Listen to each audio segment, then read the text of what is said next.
What's the situation? How bad is it? Oh no. When I saw that Kakuku wasn't with you, I'd already prepared myself for the worst.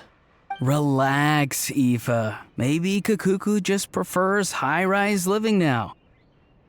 Sometimes you just have to let the kids grow up and make their own choices in life. For real now? Do you even hear yourself, bro? It's not that bad. Kakuku's fine. Still very much alive and kicking for starters. He hasn't been arrested either, so no jail time. See? You're not exactly reassuring me here.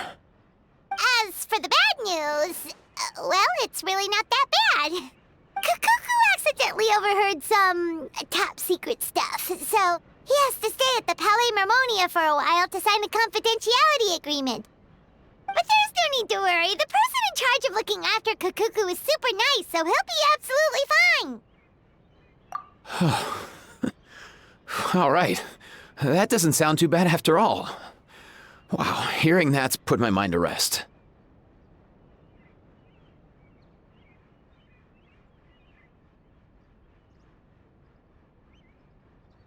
But based on my understanding of how things work here, the ban on flying objects should be over by the time Kakuku actually gets out. What a shame. Oh well, I guess we'll just have to go have some fun without him. You don't look disappointed in the slightest. Anyway, Auroron and I will be staying in guest rooms upstairs at the Hotel de Boer for the time being. Feel free to drop by if you need us.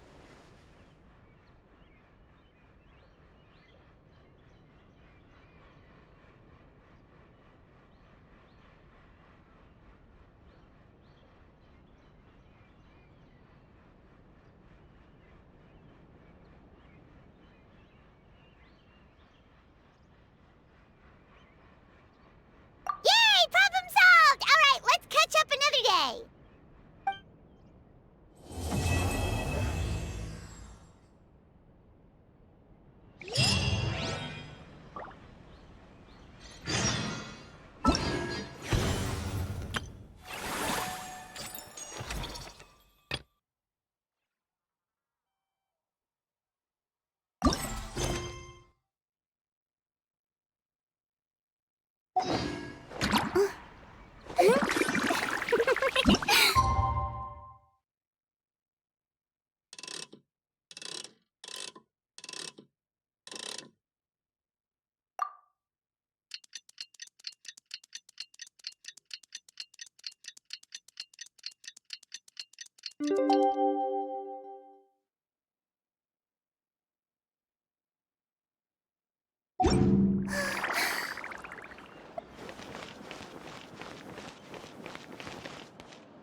It's been a few days, ban on flying objects should be over by now.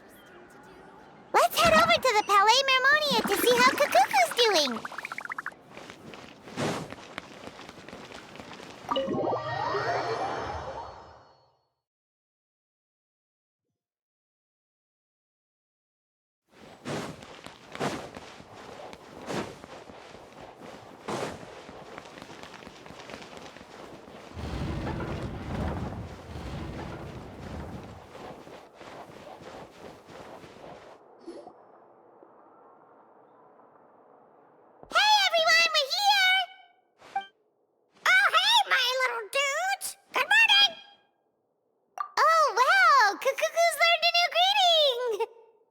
Is that good news or bad news, though? Sorry, I did everything within my power. But so far, I've only managed to teach him how to say good morning. Wait, so that's all you've been up to this whole time? Get out of here! Huh? Okay, so good mornings aside, please tell Paimon there's been some other progress, too. Of course. That's why I'm here. Kakuku's not the only one that Mr. Ridesley's been getting to talk. I'm referring, of course, to the convicts. It was nothing. These guys weren't exactly tough nuts to crack.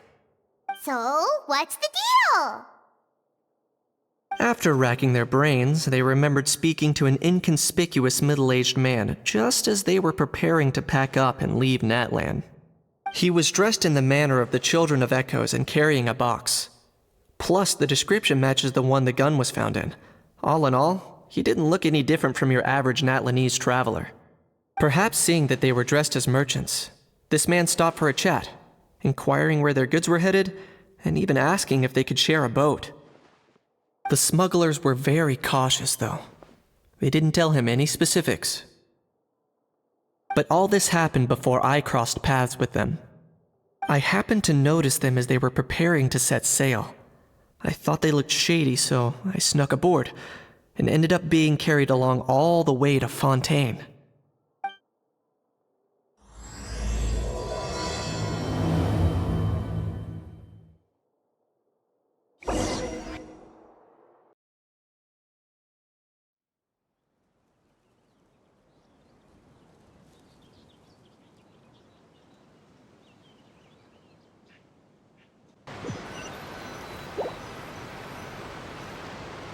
Boss, do we know if those Fontainians will even like this stuff?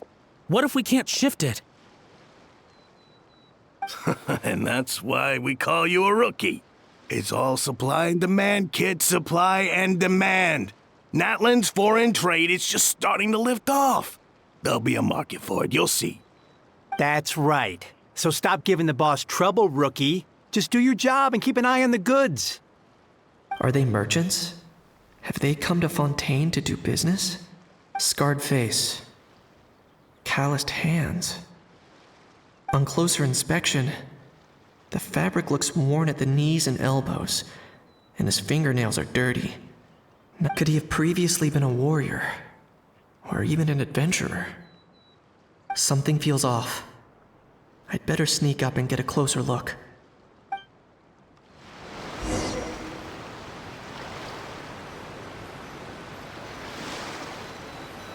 Nice thinking, boss.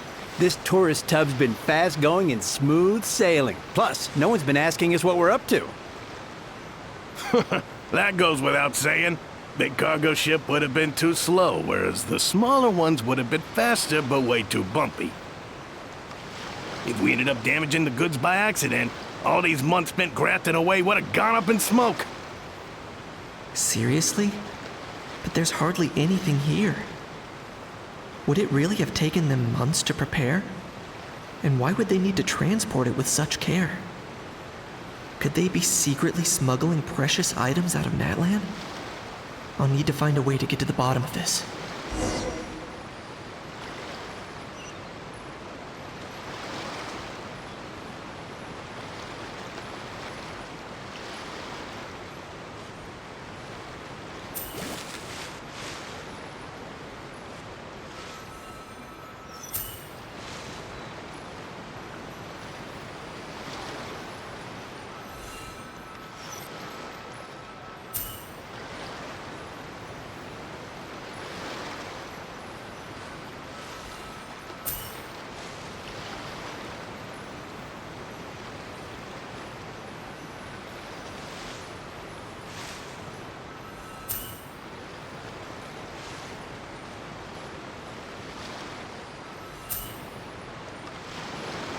Let's go hear what these criminals have to say for themselves.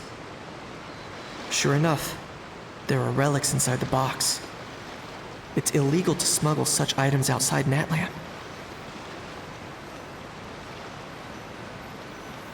Hey, why the long face?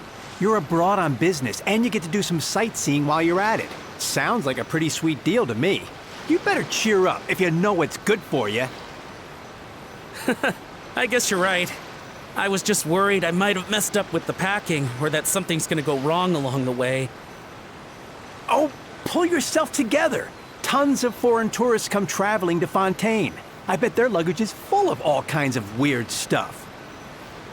If someone insists on checking it all, just show them the purchase order we had drawn up. Those Fontainians can't get enough of their legalese, so I've heard. They can look all they want. Aha. So their aim is to smuggle in contraband after all. Looks like I've gathered enough intel about the smugglers and their contraband. Time to inform port security.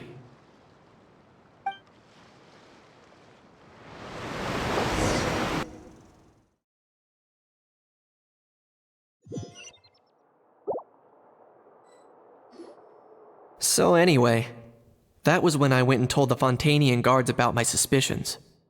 After an investigation and a chase, they finally apprehended them and sent them on their way.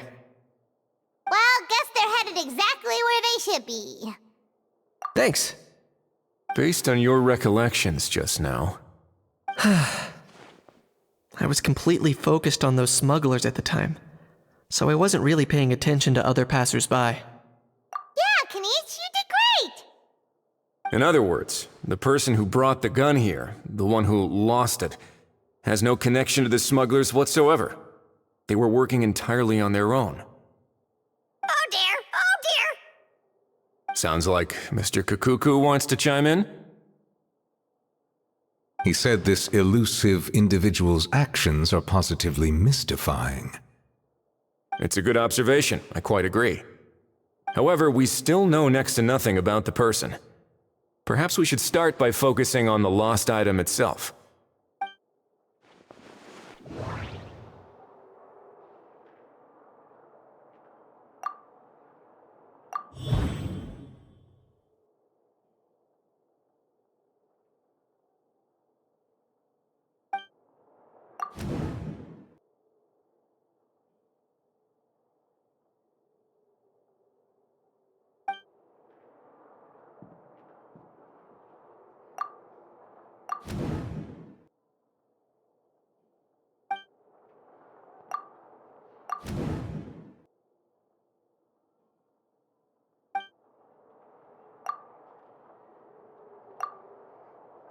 It certainly seems like it was the bait in some kind of trap.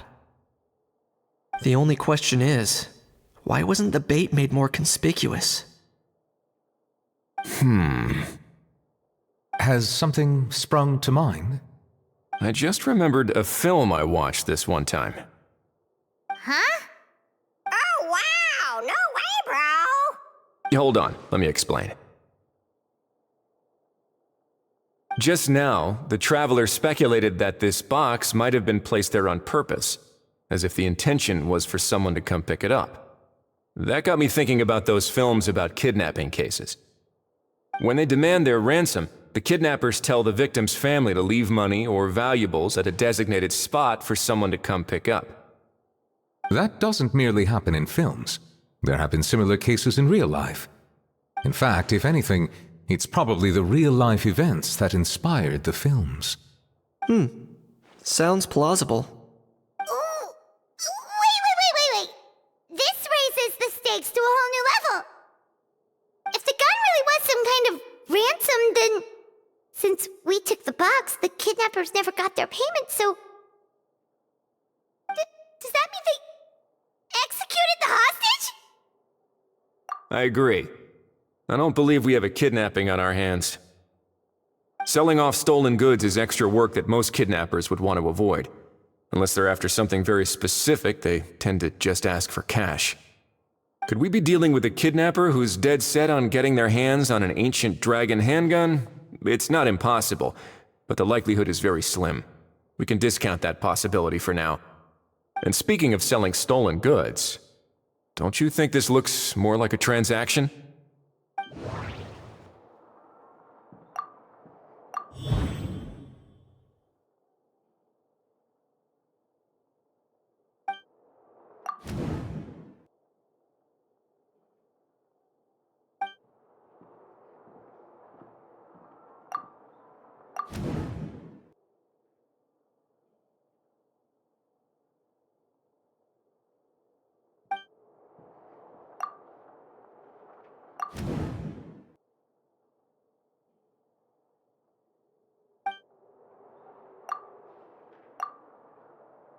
So, bottom line, this was an individual smuggler at work. Exactly. And it was the location itself that caused the deal to fall through. The last thing they would have expected was for a quiet beach to turn into a bustling film convention overnight. Not only is the area now packed with tourists, but the Spina di Rosula have a presence there. I'll bet that both parties were completely caught off guard.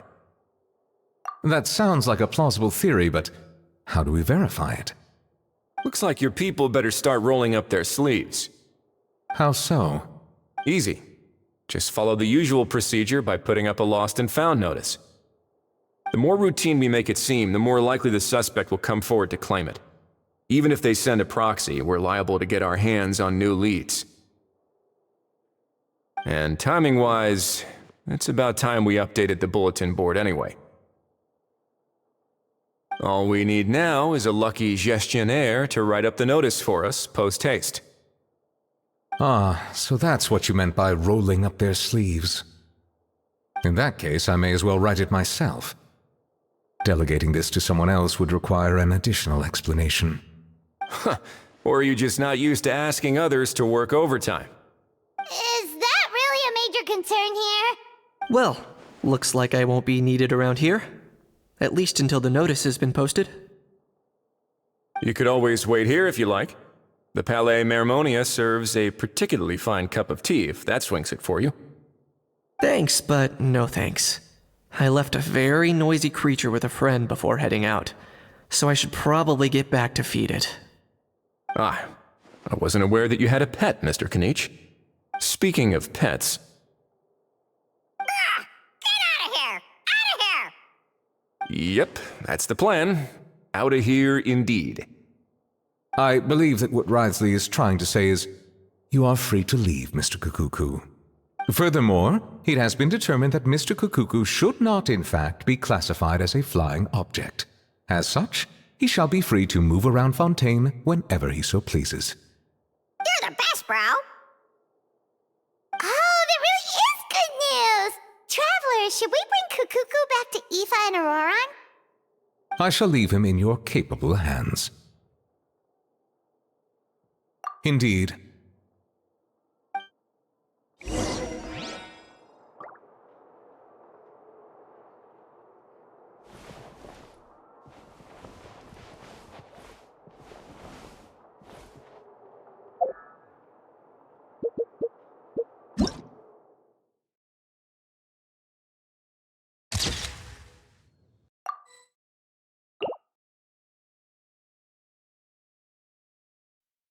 Osmanthus wine tastes the same as I remember. You know, all this has made me realize that I'd quite like to have a pet. If that proves inconvenient within the fortress of Meripede, perhaps you should consider finding a place in the court of Fontaine. That actually sounds like a good idea. In the past, I always dismissed the idea of buying a property in the city. The prophecy about the floods meant it never seemed like a worthwhile investment. But now... This might be a good time for you to re-examine the documents I gave you regarding your title as Duke. Huh? Citizens with honorary titles are eligible for certain benefits when purchasing property in the court of Fontaine. Really? How about this? You read through your documents from start to finish, while I write up the lost and found notice.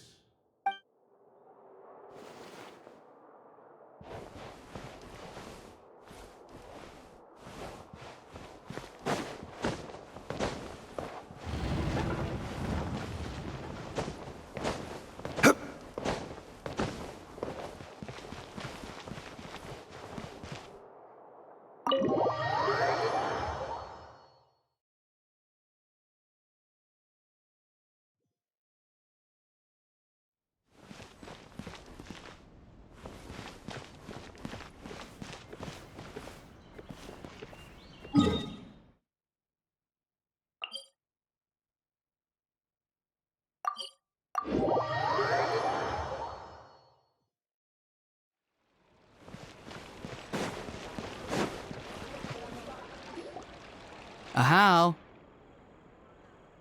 What? What now? Let's shake hands. Fine by me. Get ready for a knuckle sandwich! Oh, nice dodge. Paimon feels strangely inclined to keep a safe distance. Did you miss me, bro? Cuckoo, you're free! Ugh, not you again. Nope, didn't miss you in the slightest. Hey, other granny. And hey, Paimon and Kanich. It's good to see you all. Thanks for bringing Kukuku back. Get it away! Get it away from me! Nice to meet you, bro.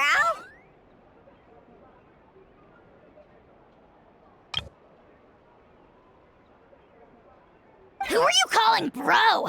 Say that again to my face! I dare you. If you've got the energy to argue this much, you're clearly not hungry yet. Let's go find something to eat while a How lives his best life.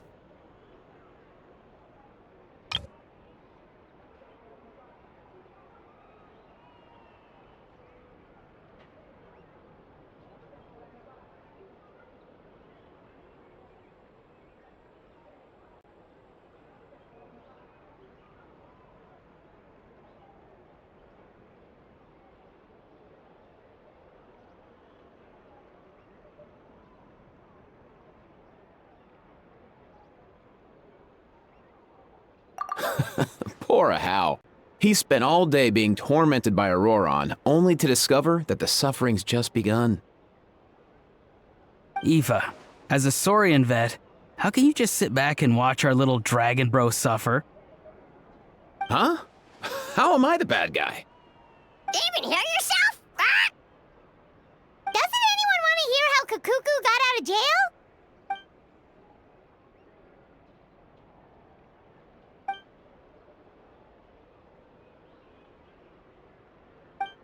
Don't lose hope, Hal. By the same standard, you have freedom of movement now, too. You're still in the game? Same standard? I will not be held to the same standard as that thing! That's right. You won't. As far as I understand, the Palais Mermonia will want to assess your case on its own merits before they grant you freedom of movement. Where's that Saurian meat restaurant again? I'm gonna march that little pink balloon right into the kitchen! Yeah, good luck with that, bro. You'll be putting your own neck on the line, too. Also, there's no such restaurant! Anyway, thanks for looking after a How, guys. I'll take over from here. Why, you?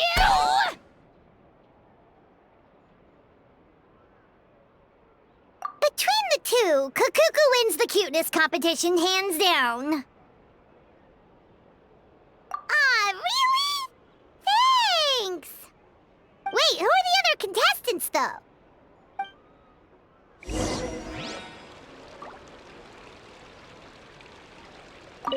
So now that our crew's back together again, what's our next move? Oh, how about a game of rock, paper, scissors? No chance. If I lose, we'll end up stuck in the room watching films all over again. Nope. This time, we'll only watch a film if I lose instead. Had enough too, huh? For real now? Come on, bro! Can we just ditch this whole leaving it all to chance thing? Why don't we take our fate into our own hands? Aren't we doing that already? Rock, paper, scissors uses our hands. Don't know why you're laughing. You're stuck with paper every time.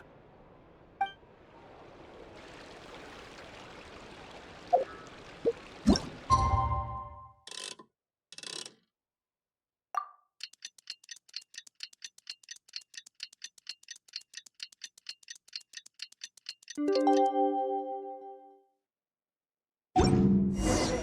lost and found notice is up! Pele Mermonia to see if anyone shows up to claim it.